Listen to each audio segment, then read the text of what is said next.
Hey, wait a minute. You don't look sick. Hey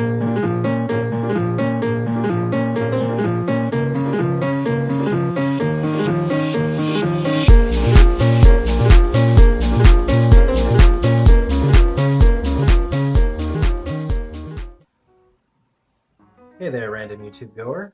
I'm Tenbear. Welcome to Fight Cancer with Tenbear. I'm here to discuss my experience with cancer in the past and what I'm about to undergo in the future. In the past, I've already fought one kind of cancer and managed to survive. I'm living proof today that we can be cured. But unfortunately, I got unlucky and had a different kind of cancer within my cancer, like the inception of cancer kind of thing going on. It was kind of weird. The reason I'm here making this video is I want to discuss with everyone the simple fact that we can survive. Cancer sucks, it's terrible, and the treatments you have to undergo equally so. But we can survive it. It's not like it used to be. So when you hear, somebody's got cancer, don't think it's over. It's not. It's anything but. We have the ability to cure cancer just as much as any other disease that we have become masters of. The problem is that people tend to think that once you get it, you can do treatment, but you're just buying time, and that's not the case at all. Usually what'll happen is you'll undergo treatment, and then when they can't or they do not see any other cells in your blood or there are no masses, then you're on a 5-year watch list, basically. They keep an eye on you for a little while to make sure that it doesn't come back or resurface. This is why when somebody has a reoccurrence, they can catch it very quickly. An example, this guy. So I want to talk to you about my story today. Back in 2012, I was diagnosed with testicular cancer, second stage non-seminoma. It started with me finding that I had a hardened testicle. It was hard. It wasn't lumpy. It wasn't sore or tender, just like all the symptoms you usually get with testicular cancer. It was just hard. It was weird. So, of course, I went to the doctor. But I'm going to try and make you a little bit uncomfortable here, so bear with it, because, we gotta talk about it. This is the kind of thing that helps raise awareness. Nobody likes to think about it, but here we are. Testicles.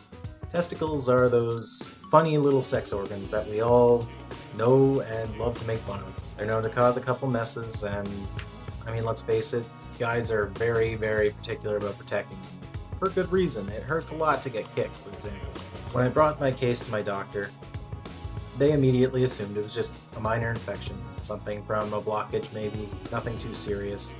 They gave me antibiotics, nothing big. There was no suspected cancer, there was no issues. So I went home, took the antibiotics for a month, and nothing had changed even a little bit. It was exactly the way it was. So I went back when the antibiotics ran out and saw them again. Still didn't really assume much, so they did blood work, checked to see if I had an STI or any other kind of issue that can happen downstairs, and nothing. Heard no word from them at all for a little while. Now usually when you don't hear anything from the doctor, that's kind of good news. No news is good news. Then I began to suffer excruciating pain. It was in my abdomen, in my lower back, and I thought I was dying. It was horrible. I never felt pain like that before. And when I brought this to the doctor, he didn't know what to do. It kind of freaked him out, but he had no answers. So instead, he set me up with the best surgeon that we have in my hometown. It's kind of a small town, so most of the doctors and whatever. When he saw me, it was almost instantaneous. He said the testicle had to come out, like it's just gotta go. And it was not a week later that it got pulled out. Lefty was gone, just after they got rid of the testicle, it had to go out for a pathology workup, so they would check to see what was wrong with it or what was in it, indeed, if it was cancer. The surgeon was very certain it was cancer, so I already knew what to expect. I began to do research. I poured into what the odds were and what I had to go through or do. And it was great, actually, doing that, because I was prepared. I knew what was coming. I was ready. So when I got the official news, they told me that I would be undergoing chemotherapy, I wasn't shocked. I simply asked what the details were. In my case, I had non-seminoma. It was in stage 2. It had spread into the lymph nodes and started moving up into my chest. Now, it didn't get too far. It was just far enough that, you know, we had to act pretty quick. The problem was there was also another cancer sitting inside. Cancer called PNET, or primitive neuroectodermal tumor, which basically covers a whole range of different cancers, but all in the same tumor cell. It all looks the same under a microscope, so they just call it PNET, P-N-E-T. Now at this point, we had to focus on the testicular cancer. Germ cells move fast, they grow fast, they need to be stopped immediately. Thankfully, chemotherapy treatment is also very effective at killing them, so you're not, you know, sitting there waiting to die, basically. So being in stage 2, I had about a 90% chance of being completely cured of cancer in general. They were going to keep an eye out for the PNET, but there was not much we could do about it at the time. So I went for a 4-month chemotherapy plan that was at first pretty bad. I mean, I did not enjoy it in the least. Obviously, nobody really does enjoy chemotherapy, but what are you going to do? Once treatment began, it was what you'd expect. My hair fell out about 2-3 weeks after it started. I managed to keep some of my facial hair for a little while, and my eyebrows, they never fell out. Thankfully, that was kind of nice, because I don't know, I think I'm gonna look pretty weird without eyebrows, which is gonna happen this time, unfortunately. I only got sick twice the whole treatment. They give you drugs to make sure that these things don't, you know, just completely destroy you and you're throwing up all the time. They want to try to avoid having you throw up. It's not good for you, obviously. You have different drugs to ensure that you could not throw up smelling food or eating food. I was told some of the symptoms are very similar to being pregnant. I guess I have an idea of what that's like now. I had other side effects ranging from I couldn't taste anything, I lost feeling in my fingertips, I had a risk of losing my hearing. Aside from all of these things and nasty things like your nails popping off, aside from all that, it wasn't too terrible. I mean, it was like being sick. You would get treatment for a week, like heavy treatment for a week, and then light treatment for like just 1 day for 2 weeks.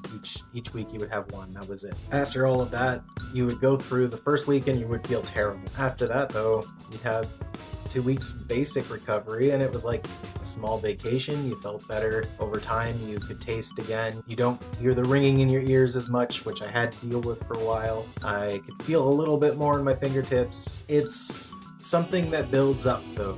As I got closer to the end, the side effects lasted longer. They will do the same in my upcoming treatment as well, but you know, it'll be alright. Now, currently, I have been seeing the doctors because of a mass that is in my body. It is in between the spine and my lungs, just shy of the heart. It's causing pain.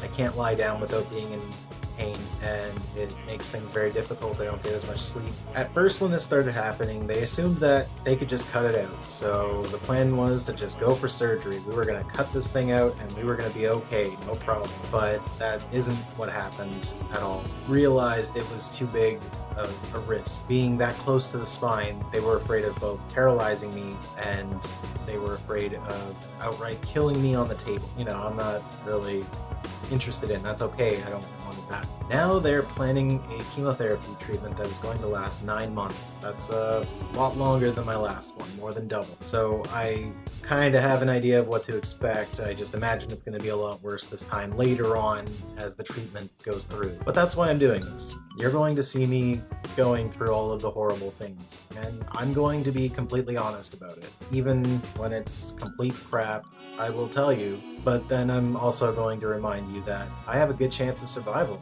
The chemotherapy is going to either work or not, but if that doesn't, I have radiation therapy to fall back on. And the radiation therapy works really well on PNET cancers. The reason we don't use the radiation first is radiation is extremely devastating to the human body, as we all know. It will cause bone degradation, it will cause muscle damage, it will burn my skin, make me sick, it will do a lot of things, and some of it could be permanent. So they try not to do it until they have no other choice. It's a last resort, and when I say last resort, I don't mean like we can't win. In about 4 months' time, once the chemotherapy has gotten in a little bit, they'll have a look and see if the mass is shrinking. This is the goal first, shrink the mass down so they can remove it. So they will look into this, they will keep an eye on it, and hopefully the mass will shrink. Then they can remove remove it, and I can continue chemotherapy afterwards to make sure that we got rid of all of the cells, all of it. So my goal, and the goal of my doctors and oncologists, is cure. They want to cure me, and that's fantastic news. I mean, yeah, I got cancer. It sucks, but I mean, they're not telling me like prepare to die. They're telling me we're gonna try and cure you. We think we can cure you, so we're gonna do it.